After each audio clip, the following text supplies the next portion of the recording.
Hello, this is your host. Today's episode is titled Healing Hearts, Changing Lives. This episode was inspired by a 21-year-old psychology major who emailed me about her fear of abandonment. She said that she worries all the time that her family members and friends will abandon her. And that leads to her being overly attached in her relationships. So I made this episode for her and anyone else who struggles with abandonment issues. I make videos that help you become 1% better each week.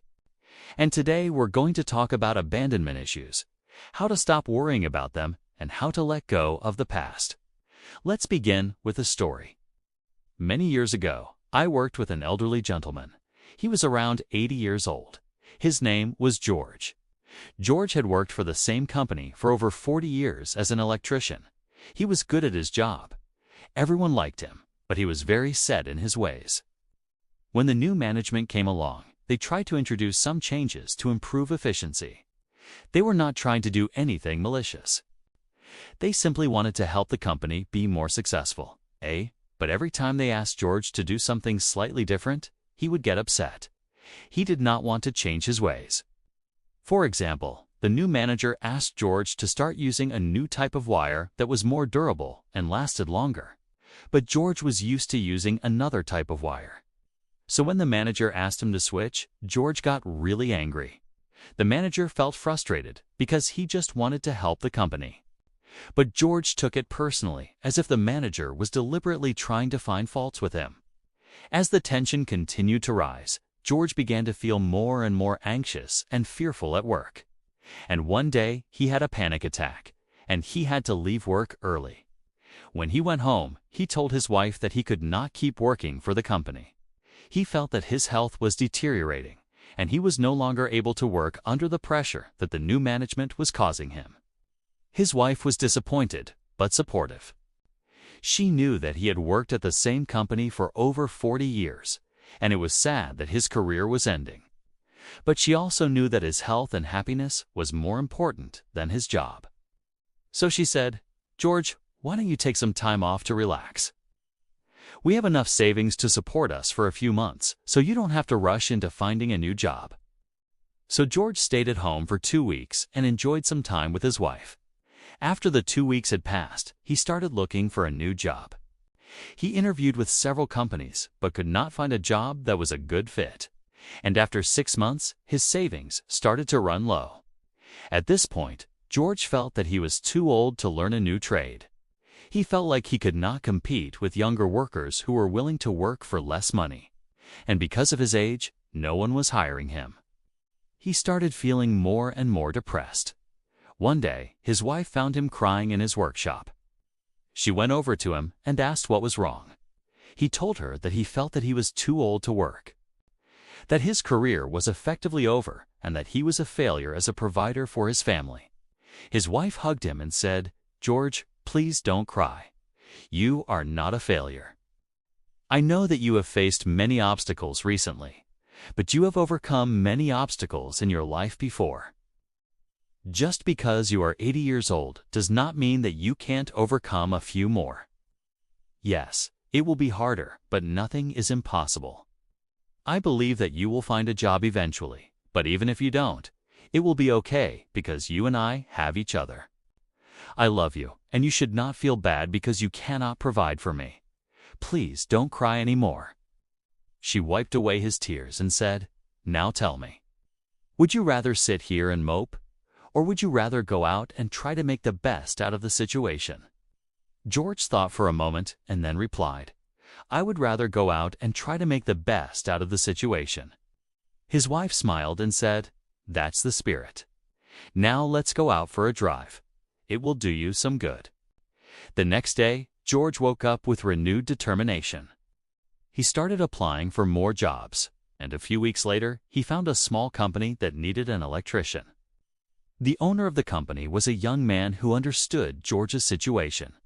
He hired George not because he desperately needed an electrician, but because he admired George's experience and positive attitude. George worked part-time for the company, and he was happy to have a job again. This brings us to the first point. Do not let problems overwhelm you. George's problem was that he did not want to change his ways. But change is inevitable. No matter how much we try to resist it, the only constant in life is change. As the saying goes, by trying to resist change, George caused more problems for himself. Instead of changing, he should have embraced the changes and adapted to them.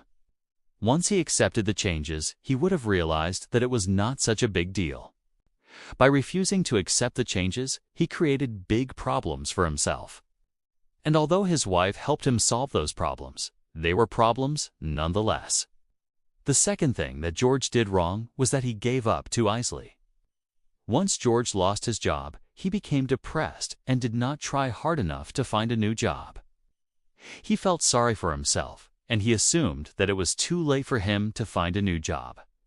Remember, the only person who thinks that it is too late for you is the person who has given up on themselves. There are many people younger than George who have accomplished amazing things. Age is just a number. If we think that we are too old to achieve our goals, then we are right. However, if we choose to ignore our age and work hard to achieve our goals, then we can accomplish amazing things. George was fortunate to find a kind boss who gave him a chance. If not for this boss, George would have spent his remaining days feeling depressed. Therefore, never give up on yourself. And the third lesson is to never let others take advantage of you. When George started working for the new company, he should have worked extra hard to prove himself and win over the managers. But instead, he acted like a victim. He complained and felt sorry for himself, and the managers got fed up with him. This is a common mistake that many people make. When we face a setback, we need to work harder and smarter to make up for it. But instead, many people coast or complain about their situation. This is not a good strategy because it does not allow us to catch up. Instead, we fall further behind. If you are struggling with a setback, ask yourself what you can do to make up for it. Can you work longer hours? Can you improve your skills? Or can you network and seek help from others? Whatever you do, do not complain or feel sorry for yourself. Take action. In conclusion, if someone is trying to take advantage of you, do not feel sorry for yourself. Fight back and show them that you are strong. Never give up on yourself.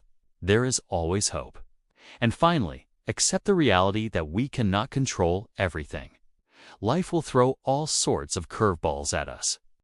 Instead of resisting them, embrace them and adapt to them. If we focus on the things that we cannot control, we will become anxious and fearful. So focus on the things that you can control and let go of the rest. Some people may say, easier said than done. And that's true. It is easier said than done. But we must try. We must try to let go of the past and focus on the present. Every time you find yourself worrying about the future or dwelling on the past, ask yourself, will this thought help me in any way? Will this thought benefit me in any way? If the answer is no, then let the thought go. It takes courage to let go of the past. It takes strength to face the present. But if we are willing to put in the effort, we can live a happier and more fulfilling life. The choice is ultimately up to you. Are you going to continue to suffer and feel sorry for yourself? Or are you going to move forward and embrace a better future? The path to happiness is in your hands. All you have to do is take the first step. Thank you for watching this video. I hope it has helped you in some small way. If it has, please hit the like button and subscribe to my channel. I release new videos every week. If you have a friend who might find this video useful, please share it with them.